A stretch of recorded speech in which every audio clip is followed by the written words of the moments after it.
even bigger. It's even bigger, is it not? Listen, this is probably the biggest game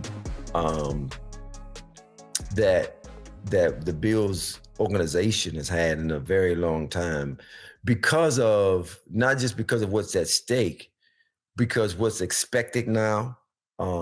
I really think that I did, and I'm surprised that the Bills were able to do what they did this year with the complement of players that they have. But yeah, this is a big one because the expectation of Bills Nation is this year we've already beat them once in the regular season. Kansas City hasn't been what Kansas City has been in the last couple of years. Yeah. So like the expectation is very huge, and man, this is a big one. This is a big one. Okay. All right. Well, we're going to get into it. We got some advanced stats for everybody. I'm very excited to get to those. We got plenty of video from the regular season. We got some postseason video I want to get to, and it's going to create a really cool dynamic that's going to, I think it's going to force everybody to have to make a decision on what they believe the most is going to happen in this game. So let's get to the first one here, and this is from this year. Now, the game that I wanted to look at the most is Chiefs Broncos, because first and foremost, they were the top defense in the league for most of the season, right? And deservedly so. They have a lot of great players, but what they were able to do to the Chiefs, very few teams were able to do to the Chiefs. I think they created the blueprint, because a couple of weeks after that, the Raiders had a pretty tight game against the Chiefs. And of course the Bills beat the Chiefs, I think the week after that, I think it might've been the week after that, the Bills ended up beating the Chiefs here at home. So here's the first one here. Let me get to it, pull it up, and I'll go full screen. Give me 1 second. Okay. What are we seeing here, Pop? Man, we've seen a too high look first defensively from the Broncos. And, we're very familiar. We've looked at video on the Broncos already. They do a good job of disguise, and they do a good job of doing things that, the quarterback or the offensive line isn't expecting. But they want to show an all-out blitz look. But when you have too high safeties, that kind of changes that look. But you got a twin set by the Kansas City Chiefs. Running back is set off to the right, so strong right, and it looks like what down the distance here. This is 1st and 10, I believe. Okay, so yeah, that's what you got. You got the Broncos showing a look. Actually, no, I'm sorry. This is second and I might have marked it. Okay, so no, correction, big correction. I apologize. So this is actually 3rd and 12. This is actually after a penalty that they got. I believe it was a false start, but whatever it was a 5-yard penalty. So it's 3rd and 12 on this play. Yeah, it looked like that kind of look where you want to show you coming, but you got two safeties. You want to keep everything underneath. But yeah, let's see what Kansas City do. All right, let me know when to stop.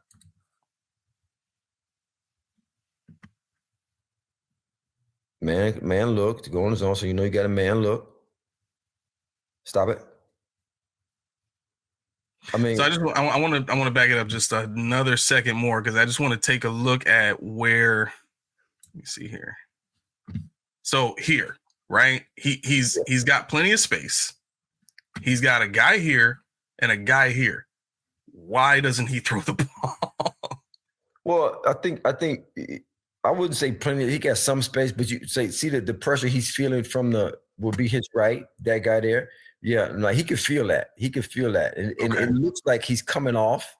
Like he looks like he's coming off that. Go back just a little bit more. Sure.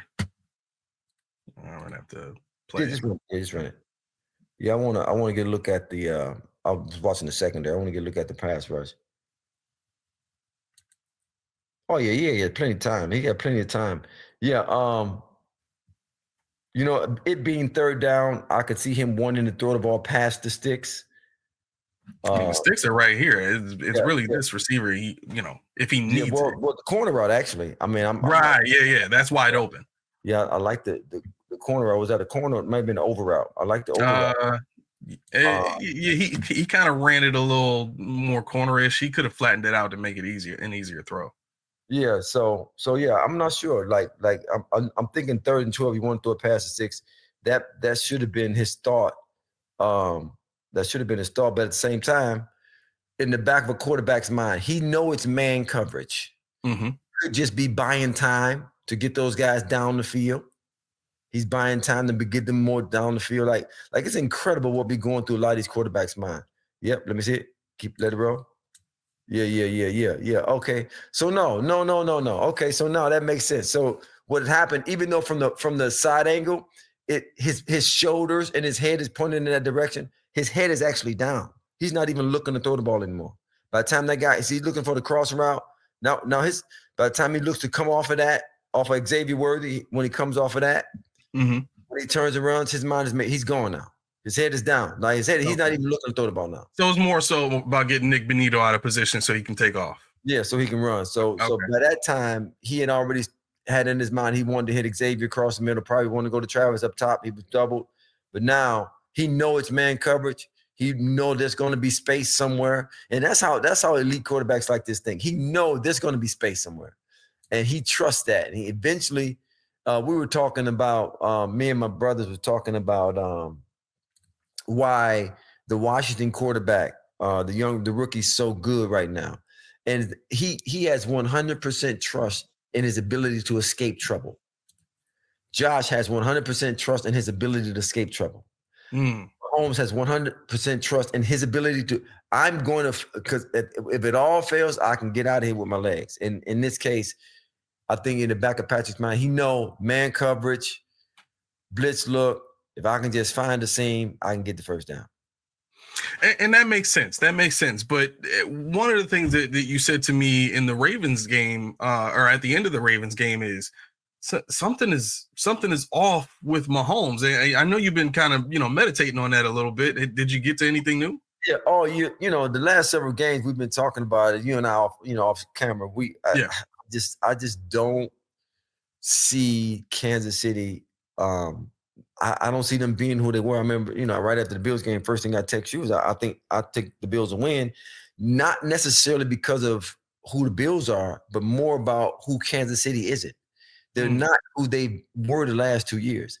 Yeah. And I don't think it's something that they're aware of. I think it's more, complacency can begin to cause you to think a certain way, break certain habits, break certain tendencies that got you to the place that you were.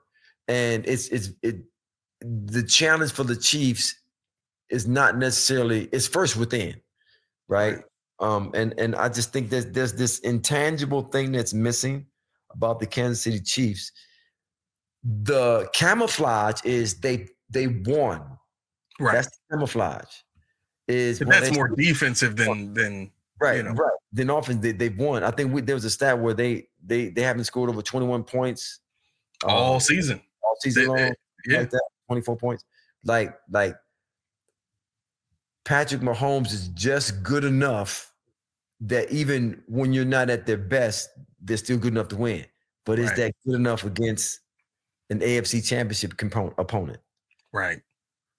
Right now, I don't think so. So, quick question: Do you think that because the Chiefs had bad numbers last year, and at that point with that team last year, the Chiefs, it was their worst performance as a team, right? And everybody was down on who they were, but they were still winning. They still made it to the AFC Championship game against the Ravens, right? Looking at who the Ravens have been with Lamar Jackson and who the Chiefs were then, so are you of the mindset that a Bills victory today is going to be more based on who Josh Allen is and who Lamar Jackson isn't? Because the truth is the Chiefs made it past the Ravens last year, and that's a game that was in Baltimore. It's a game that they went up against the number one defense in the league, in the Ravens defense, and they still came out with a victory. But this year, the game against us at home looked very, very different. I think a lot of Bills fans and a lot of national media thinks they think two thoughts. The first thought is we're 0-3 against the Chiefs in the postseason. And the other thing is this is probably the only team that can beat the Chiefs in the postseason, aside from the Bengals. Mm-hmm. Yeah, well, first of all, to respond to something you said in the beginning of your statement, every game, and I know a lot of fans, they don't really like to look at it like this, but every game is won by a combination of things. And I always say two factors. There's two factors that go into win. One is you can win. A team can win the game by making plays, and the other team can lose a game by not making plays. It's a combination of a team, doing what they need to do to win, and another team doing what they need to do to lose. And in a lot of cases, you have to be able to unbiasedly look at the game and say, hey, the team that won didn't necessarily do enough plays to win the game more than the team did more plays to lose the game. And sounds like you're talking about this last divisional round game. Yeah. From my perspective, yeah. I think the percentage was more of the Ravens lost the game more than the Bills won the game.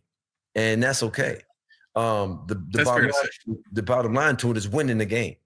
Yeah. And so when you're thinking about to be clear, because I did go on social media yesterday and say, because there's a lot of people saying that the Bills didn't win the game, the Ravens lost the game. I think the way you said it is better. The Ravens lost the game more so than the Bills won the game, but it's not.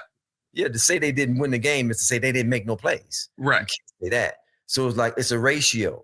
And whatever that ratio is, so if we break it down, it could have been 55 to 45. Yeah. Right. Ravens doing plays, losing the game, 45% Bills winning. It could have been 49-51. Yeah. The bottom line to it is, when you drop the ball and when you fumble the ball, there's that percentage will vary. But I think the Kansas City Chiefs, they've been in situations where the other team has lost the game at a higher percentage than they've won the game. Right. And that's only gonna get you so far.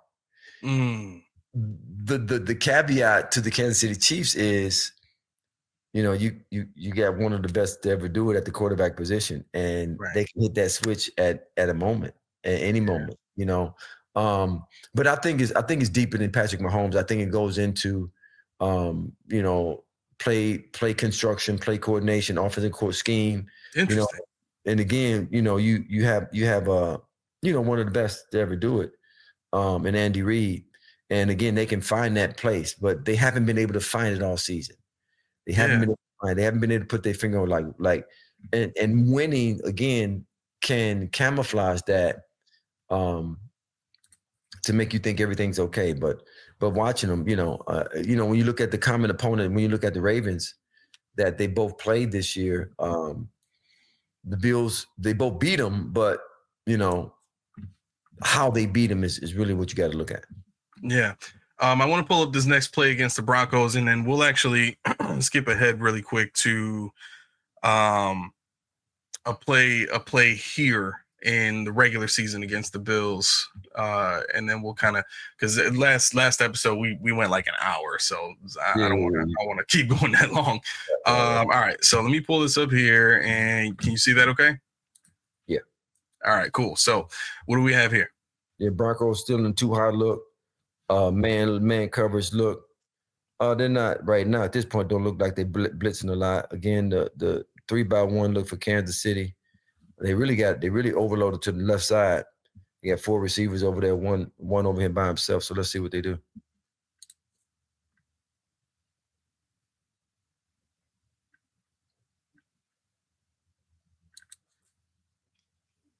So I stopped it here just to kind of show this is a deep crosser route, and they ran this a couple of times, well, more than twice in this game, right? And Worthy's got nobody over the top here, unless this shadow is not a ref. But if I'm if I'm counting right. Count the players. One, Five on the 2, 3, backside. 4, 5, 6, 7, 8, 9, 10, 11. Yeah. Yeah. So this is a ref right here. So there's nobody in front of Worthy.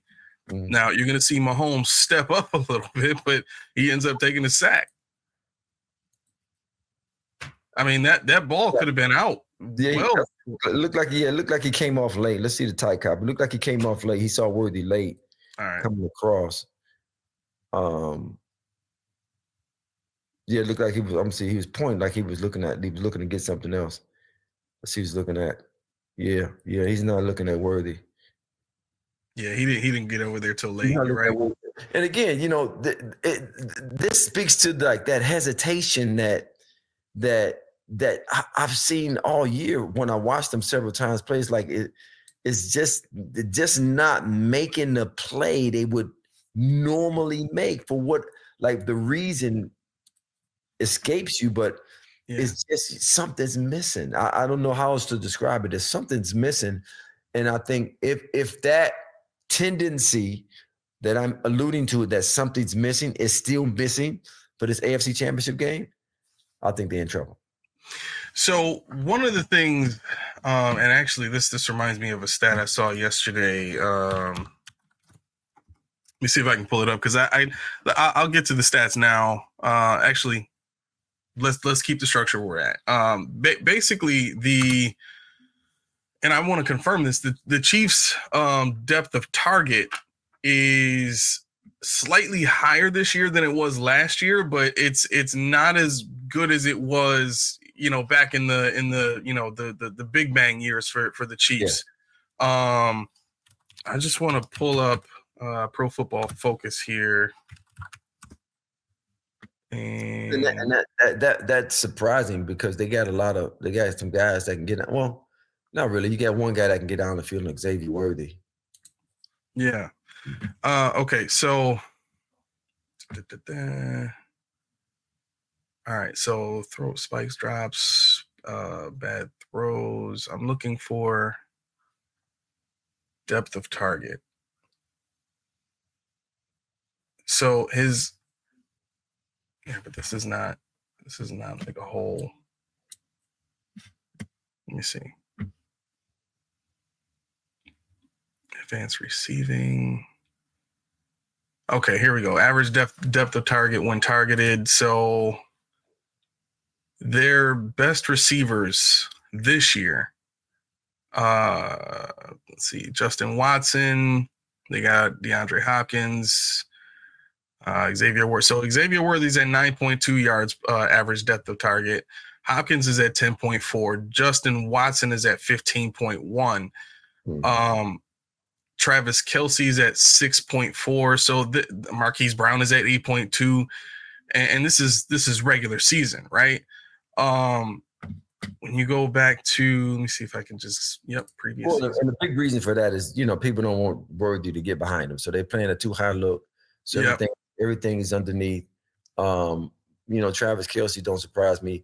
Watson's depth of target would be different because he's the one that's probably getting the man coverage the most. He's the one that's getting the lesser DB covering him, or maybe a linebacker or safety.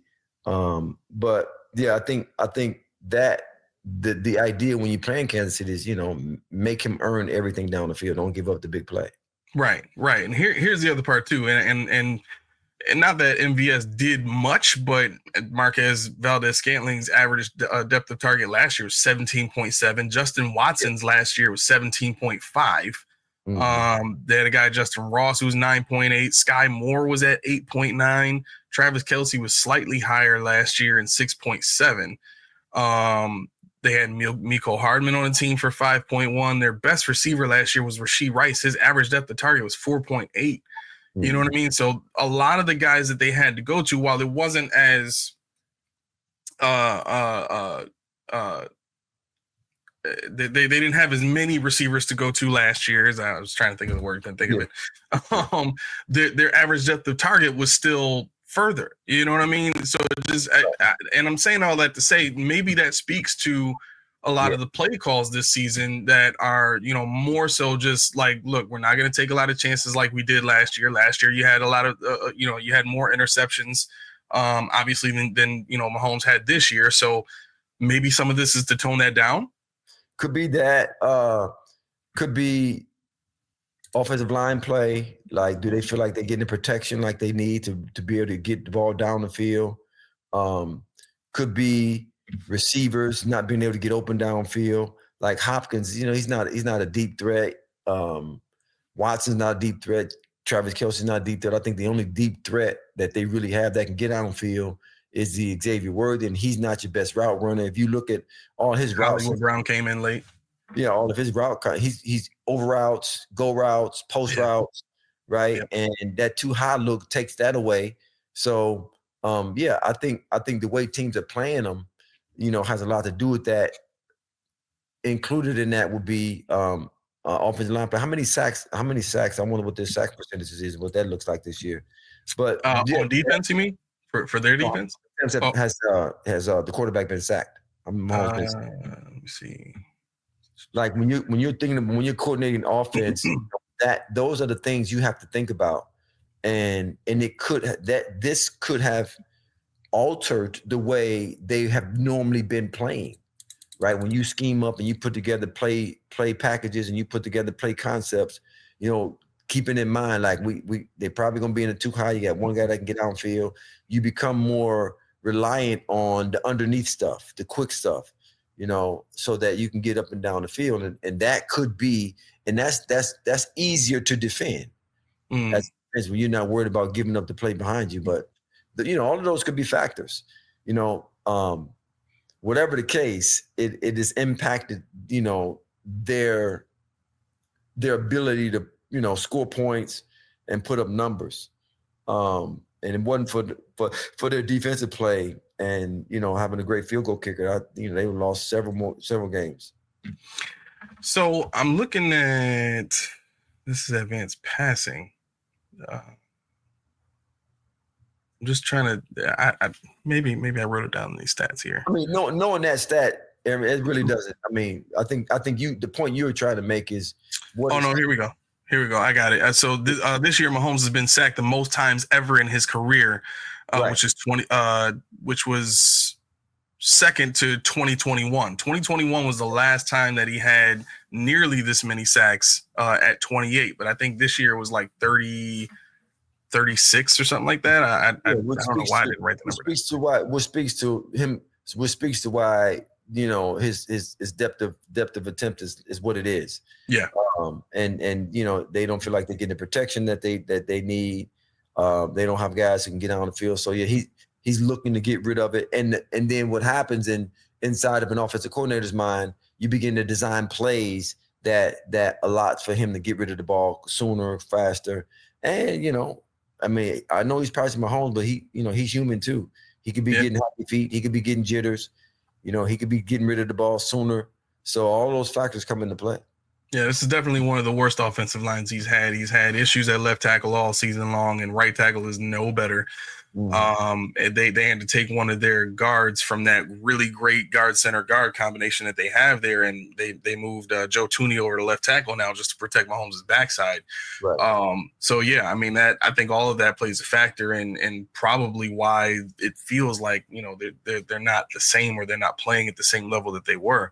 Mm-hmm. But let's get to this play here in Buffalo. And this one is, let me just see here. Nope, it's not that one. I'm pretty sure it's this one. All right, so we have, I think this is 2nd and 10. If I can just get back to my other notes here. So this is, this is 2nd and 3. Second play of the game. Mm-hmm. This is the beginning of the game, basically. Second play, Chiefs got the ball first. And what do you see here? Well, yeah, again, Chiefs in that twin set. We can see they moving and running back. The Bills look like they're still in disguise mode, so you can't really tell what they're in. Looks like Rapp is making his way over to the hash. Hamlin's probably going to drop back. They're probably going to give them a too high look, but Yeah, let's see what they do here.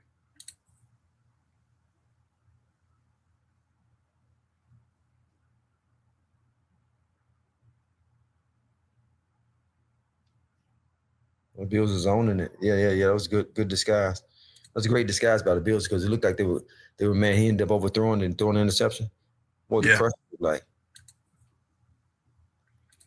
Yeah, the Bills did a great job of disguising that.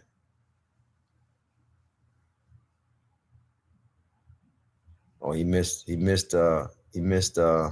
Kelsey? No, the bottom. I can't think of his name. The receiver. Let's go back. Bottom right. Yeah, in the slot. Yeah, he missed. Man, can't think of his name.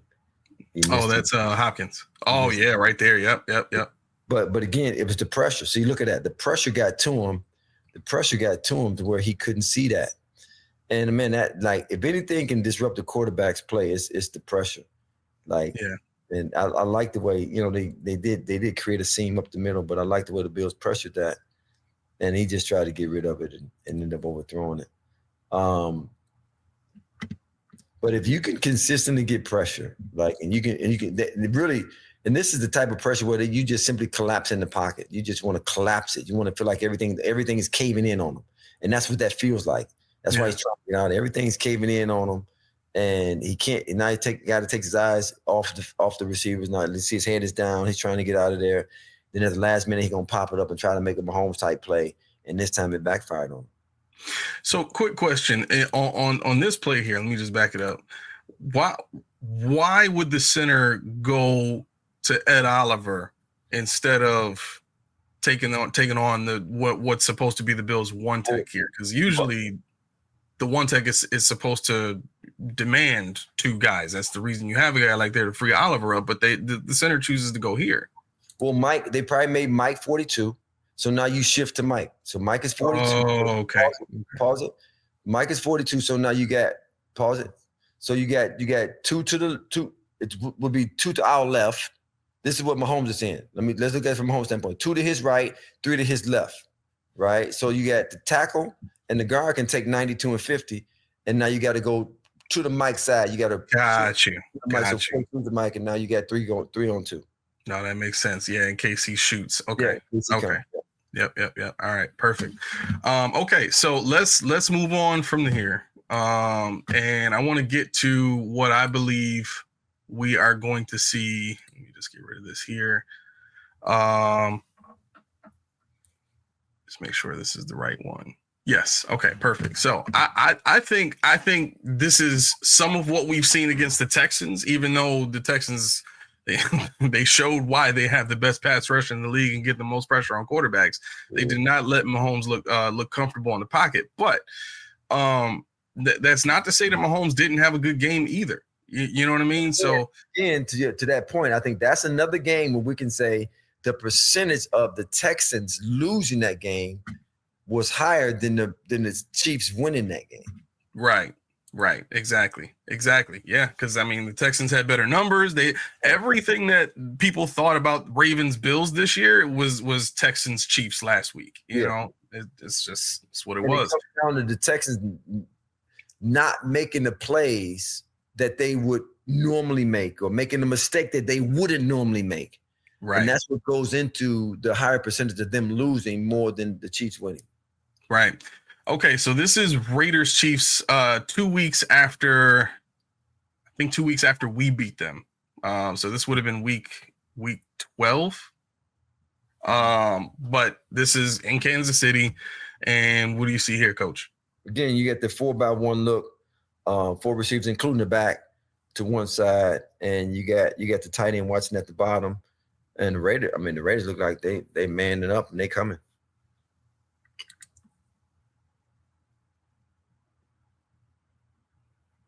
Yeah, they manned up.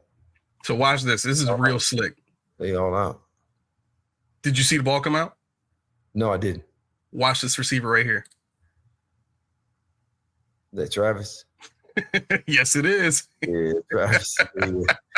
Yeah, they out there. They playing playground. Look at Travis. Look at his route. He's just out there trying to find space. Right. He ain't got a route. You just got the middle of the field. Just go to the middle of the field. Let me see it from the back. Yeah, he just flicked it out there. Yeah. Yeah, no, those are those off-script plays that in spite of everything we've alluded to, them not being who they were, them not having that, something's missing, them probably winning more games based on the other team, having a higher percentage of all of that being said, you still have that factor of Travis Kelce and Patrick Mahomes finding a way to win the game. I just don't know if that find a way formula and everything that goes into that is gonna be enough to get past an AFC championship caliber team who also has the ability to find a way to win ball games. Yeah. And even though you're at home, I mean, when you get to this level, being at home, the advantage of playing at home is reduced drastically. These are teams these are quarterbacks, coordinators, and players. It don't matter where they play, right? They're gonna perform, right? Yeah. It might affect kickers, it might affect rookies, right? But being on the road, that in this caliber, weather won't be a factor, but you have the Mahomes effect that you can't deny, and they could find that what I'm perceiving is missing. They could find that in one practice. Right. So the last. Well, I guess we don't have to get to the last play because we're getting short on time, but I did want to ask this question. So one of the things I thought about in terms of what teams should be thinking to do against the Chiefs, specifically because of what we just saw. It's Mahomes and Kelce that can play the playground ball. Yeah. Mahomes doesn't do that with anybody else. He used to be able to do that with Tyreek Hill because they played together a lot, right? Yeah. But looking at what you have to do to stop the Chiefs, the Bills first and foremost have showed they can stop the Chiefs' run. You know what I mean? And that's something that other teams have been able to do. The Texans did it last week. The Texans are better statistically against the run the Bills are, but the Bills have shown we can shut the run down when we try. But why don't teams have a mindset to just put two guys on Kelce at the line and don't even let him get off? I mean, that's not illegal. No, it's not illegal. But again, where you going to take the guy from? I think, do you take him out of the pass rush? Do you take him out of coverage? And if you're taking him out of coverage, now you make yourself susceptible to the big play. They still can get over the top with Worthy, right? Yeah. And the way you really want to discourage big plays is give a look that makes the quarterback say, you know what, I'm not even going to think big play, right? Mm-hmm. And so in order to give that look, you have to have two safeties, but to put two guys on Kelce, you got to bring a safety down. Yeah. You got to change that look, or you got to take somebody from the pass rush, right? And you'd rather have pressure in most cases than coverage. Yeah. You want to be able to mix that up, but when you look at it, you want to pressure. And again, it's Mahomes, but you still want to pressure quarterbacks in the making throws, making plays. But I'm like you. I'm like, man, just put two guys on him and don't worry about anybody else. Right, exactly. But, not just gotta pick and choose. That don't mean they're not going to double team him. But to your point, it's like they used to do Calvin Johnson for the Detroit Lions. Put guys on him and say, hey, everybody else, do the best you can. He was a different breed, though, man. They put three boys on him and couldn't stop him. Yeah, he was different. But to give Travis, and that's what makes it tough to cover him because he has the freedom. They're called, I don't know what they would call it for Travis, but they're called choice routes. He has the freedom to find space, just find space, and that's really what makes him hard to cover because route concepts go out the middle. A lot of times safeties they're reading what we would call route concepts. If there's a guy going over, then there's another guy underneath. If there's a guy running the post, and there's probably a guy running the corner. They read it like that. Gotcha. You can't do that with Travis Kelce because he's going to space. Right. And then if they're in that twins look and he's the inside guy, you got the one guy, the second guy running the seam, the outside guy running the comeback. Normally Travis would do something over the middle. Well, in this case, he'll just run. You don't know. He'll just run in open space, and that's what makes that difficult to guard. And him and Kelsey. I mean, him and the quarterback has this connection to where they just know. He know where the space is. Travis knows where the space is, and 9 times out of 10, he's going to that space. Yeah. One of the other things that I saw work against Travis Kelce was putting a bigger corner against him to just be very physical with him the entire way. Put a big guy that he can't overpower, that he can't be faster than, to just be on him like glue all game long. But that's not typically something that fits into what the Bills do on defense, which I think is the issue here. I was just going to say, one, do the Bills have that guy that they could do that with, and two, that has to fit within the scheme of the overall scheme of what you want to do to stop a team. Right. Very few teams have the capability of saying, okay, we want to put a big body guy on Travis and let him. I thought I saw the corner guarding Travis a couple times for Denver. Surtain. I thought I saw him when I watched the game. I thought I saw them put Surtain on him on third downs or something like that. I remember that vaguely remember. But I think, that's the challenge. How can we as a defense, take that away without really deteriorating the scheme by which we want to play, to take away the big play and to kind of limit the quarterback's options, Patrick Mahomes' options on certain passing situations. You can't do it every play. You got to be very selective. And they get all the percentages, they got all the stats of what they like to do, and they're able to make a more risky decision when it comes to taking away this versus taking away that. Okay.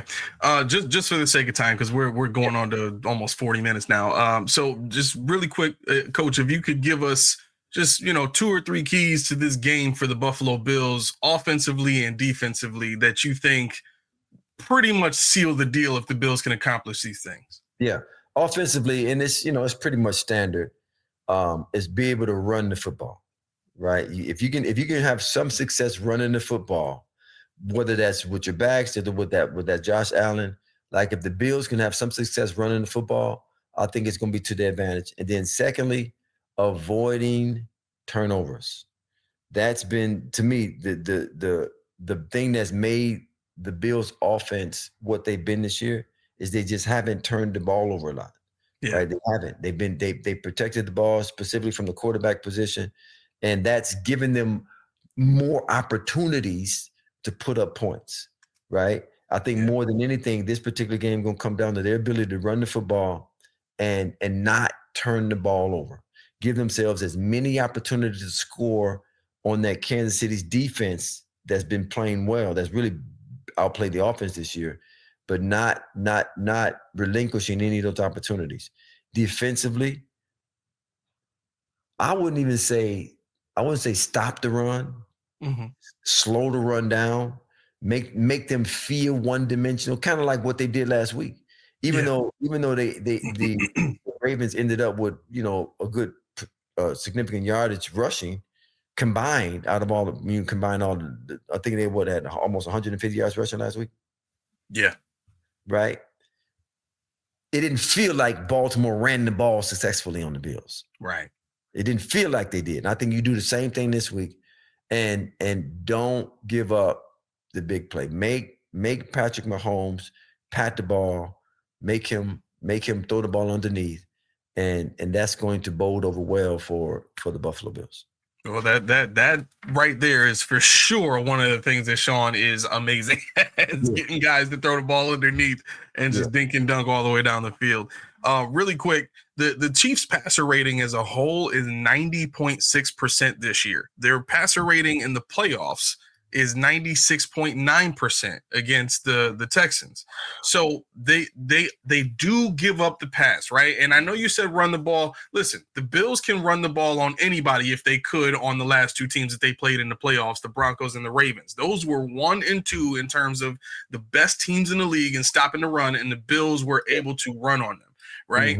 So I do think just to a larger degree, the Chiefs go into this game thinking, if we want to stop this Bills team and give ourselves a chance to pick the ball off or something like that, we need to stop the run. Okay, well, look, if you want to do that, your pass defense is not that great. Right, and that's why, and the other reason why running the football is so important is you limit Patrick Mahomes' opportunities.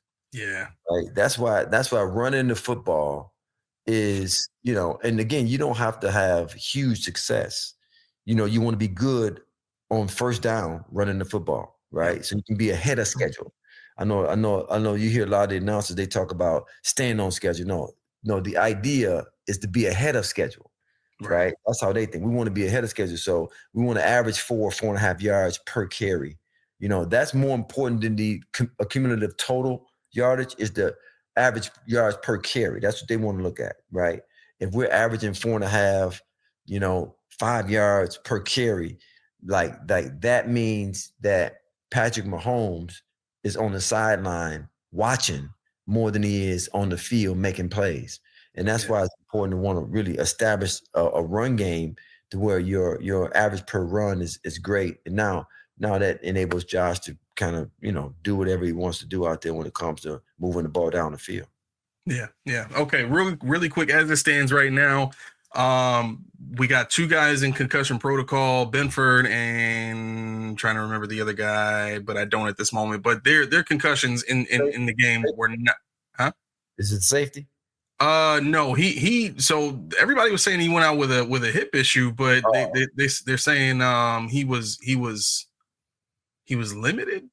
Yeah. Okay. In practice. So I got to don't quote me on that. I got to double check that, but I know for sure the couple of guys that we had with concussions, it wasn't nearly as bad as what Ray Davis had the week before. So they'll be ready for this game. They'll get approval to play.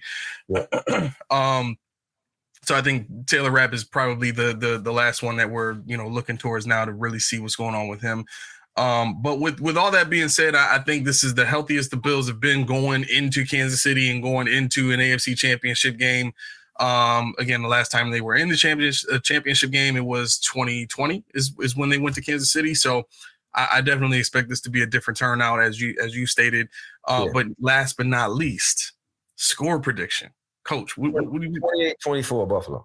28-24 Buffalo? I'll take it. Done deal. I listen, I don't even need to go give my own score prediction. I want that one. 28-24 Buffalo. All right. Listen, this has been another episode of Coach D's Corner. Coach, I want to thank you for coming on once again. I know you're out enjoying some nicer weather where you're at there in Arizona. Yeah. So listen, if you like what you saw, and you like what you heard in the video review and all that stuff, if you could please just give us a like, hit that subscribe button. Also, hit that bell. Make sure you get those notifications when we drop new content, because we're doing it more and more frequently all the time, okay? The one big thing we got coming up, and the reason you want to have your notifications on, is we got memberships coming up, right? So if you want to support the channel, if you want to support the show and our live content as well, make sure you keep an eye out for that. We already got super chats and all that kind of stuff available, so please feel free to hit us up with that anytime you want if you want to support the channel. We do have a merch page if you want to go to. It's not connected to YouTube, but the link is in the description of this video. It is directly linked to the site. It'll take you there. All you got to do is place your order if you want to get some post-podium podcast paraphernalia. We got a bunch of stuff there for you to look through, so make sure you check that out. Listen, I want to thank Coach again for showing up. I want to thank everybody who's watched this. Go Bills on Sunday. Let's get this dub, and let's finally break through to the Super Bowl. And wait, real quick. I know we kind of get ahead of ourselves, but what Washington Eagles? Who you got? I like Washington. I like Washington too. They went 1-1 in the regular season. Yeah, and the quarterback play for Philadelphia, it's not the same. It's declined over the last couple of games, and Washington looks real. They look real good. They beat my Lions last week, man, and they look real good. They look real good. They look real good. Yeah. All right. Huh? It's hard to go against them right now. Yeah, I agree. Better quarterback play always equals better things in the playoffs, especially. So, all right. Thank you, everybody, for tuning in. We'll catch y'all later. Thank you, Coach, again. Peace.